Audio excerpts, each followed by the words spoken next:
சங்கராபுரம் அருகே வீட்டின் பூட்டை உடைத்து 5 பவுன் தங்க நகை மற்றும் 300 கிராம் வெள்ளிப் பொருட்கள் 12,000 ரூபாய் பணம் கொள்ளை. போலீசார் தீவிர விசாரணை.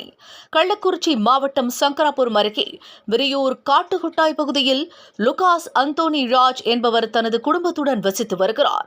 இவர் விவசாய வேலை செய்து வருவதாக கூறப்படுகிறது.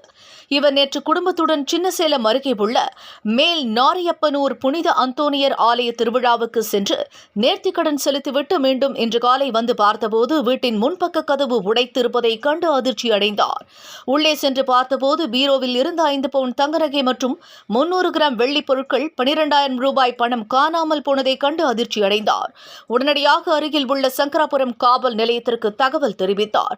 தகவலின் பெயரில் சம்பவ இடத்திற்கு விரைந்து சென்ற காவல் ஆய்வாளர் பாலமுரளி தலைமையிலான போலீசார் கொள்ளை சம்பவம் நடைபெற்ற வீட்டில் விசாரணை மேற்கொண்டு வரும் சம்பவம் பரபரப்பை ஏற்படுத்தியுள்ளது.